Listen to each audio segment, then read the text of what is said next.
पुस्तक दूसरा भाग अध्याय 29। इतिहास की पुस्तक दूसरा भाग अध्याय 29। जब हिजकिय्याह राज्य करने लगा तब वह 25 वर्ष का था और 29 वर्ष तक यरूशलेम में राज्य करता रहा। और उसकी माता का नाम अबीयाह था, जो जकरियाह की बेटी थी, जैसे उसके मूल पुरुष दाऊद ने किया था, अर्थात जो यहोवा की दृष्टि में ठीक था वैसा ही उसने भी किया। अपने राज्य के पहले वर्ष के पहले महीने में उसने यहोवा के भवन के द्वार खुलवा दिए और उनकी मरम्मत भी कराई। तब उसने याजकों और लेवियों को ले आकर पूर्व के चौक में इकट्ठा किया और उनसे कहने लगा, हे लेवियों, मेरी सुनो। अब अपने अपने को पवित्र करो और अपने पूर्वजों के परमेश्वर यहोवा के भवन को पवित्र करो और पवित्र स्थान में मैल निकाल दो। देखो, हमारे पुरखाओं ने विश्वासघात करके वह कर्म किया था जो हमारे परमेश्वर यहोवा की दृष्टि में बुरा है, और उसको तज करके यहोवा के निवास से मुंह फेर कर उसको पीठ दिखाई थी। फिर उन्होंने ओसारे के द्वार बंद किए और दीपकों को बुझा दिया और पवित्र स्थान में इस्राएल के परमेश्वर के लिए न तो धूप जलाया और न होम बलि चढ़ाया था। इसलिए यहोवा का क्रोध यहूदा और यरूशलेम पर भड़का है, और उसने ऐसा किया कि वे मारे मारे फिरे और चकित होने और ताली बजाने का कारण हो जाए, जैसे कि तुम अपनी आंखों से देख रहे हो। देखो, इस कारण हमारे बाप तलवार से मारे गए और हमारे बेटे बेटियां और स्त्रियां बंधुआई में चली गई है। अब मेरे मन ने यह निर्णय किया है कि इस्राएल के परमेश्वर यहोवा से वाचा बांधूं, इसलिए कि उसका भड़का हुआ क्रोध हम पर से दूर हो जाए। हे मेरे बेटो, ढिलाई न करो। देखो, यहोवा ने अपने सन्मुख खड़े रहने और अपनी सेवा टहल करने और अपने टहलुए और धूप जलाने वाले का काम करने के लिए तुम्ही को चुन लिया है। तब लेवीय उठ खड़े हुए, अर्थात कहातियों में से अमासै का पुत्र महत और अजरियाह का पुत्र योएल, और मरारियों में से अब्दी का पुत्र कीश और यहल्लेलेल का पुत्र अजरियाह, और गेर्शोनियों में से जिम्मा का पुत्र योआह और योआह का पुत्र एबेन, और एलीसापान की संतान में से शिमरी और यूएल, और आसाप की संतान में से जकरियाह और मतत्न्याह, और हेमान की संतान में से यहूएल और शिमी, और यदूतून की संतान में से शमायाह और उज्जीएल। इन्होंने अपने भाइयों को इकट्ठा किया और अपने अपने को पवित्र करके राजा की उस आज्ञा के अनुसार जो उसने यहोवा के वचन पाकर दी थी, यहोवा के भवन के शुद्ध करने के लिए भीतर आए।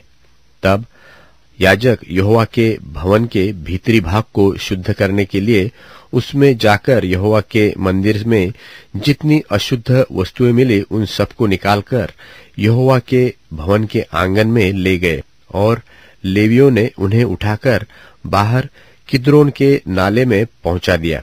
पहले महीने के पहले दिन को उन्होंने पवित्र करने का काम आरंभ किया, और उसी महीने के 8वें दिन को वे यहोवा के ओसारे तक आ गए।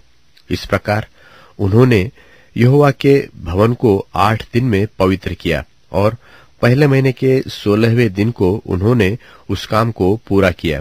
तब उन्होंने राजा हिजकिय्याह के पास भीतर जाकर कहा, हम यहोवा के पूरे भवन को और पात्रों समेत होम बलि की वेदी और भेंट की रोटी की मेज को भी शुद्ध कर चुके, और जितने पात्र राजा आहाज ने अपने राज्य में विश्वासघात करके फेंक दिए थे, उनको भी हमने ठीक करके पवित्र किया है, और वे यहोवा की वेदी के सामने रखे हुए हैं।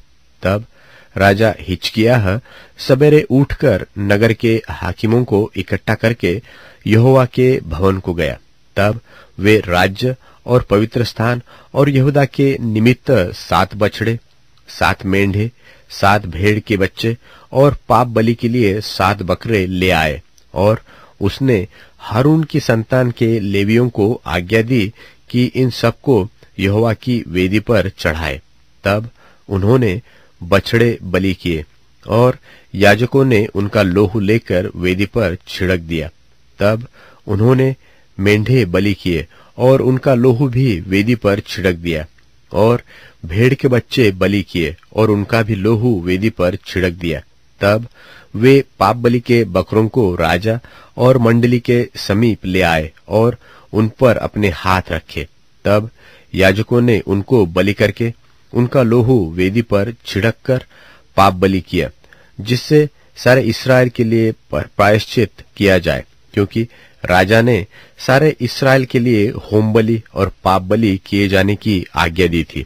फिर उसने दाऊद और राजा के दर्शी गाद और नातान नबी की आज्ञा के अनुसार, जो यहोवा की ओर से उसके नबियों के द्वारा आई थी, झांझ, सारंगिया और विनाए लिए हुए लेवियों को यहोवा के भवन में खड़ा किया। तब लेवीय दाऊद के चलाए बाजे लिए हुए, याजक तुरैया लिए हुए खड़े हुए।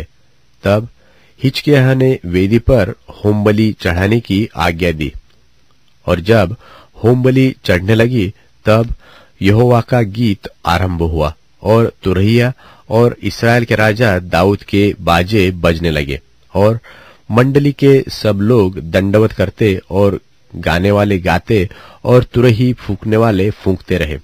यह सब तब तक होता रहा जब तक होम बलि चढ़ न चुकी, और जब बलि चढ़ चुकी तब राजा और जितने उसके संग वहां थे उन सबों ने सिर झुकाकर दंडवत किया।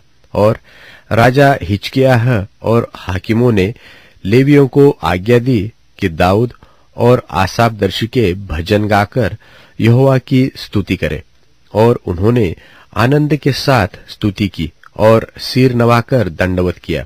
तब हिजकिय्याह कहने लगा, अब तुमने यहोवा के निमित्त अपना अर्पण किया है, इसलिए समीप आकर यहोवा के भवन में मेल बलि और धन्यवाद बलि पहुंचाओ।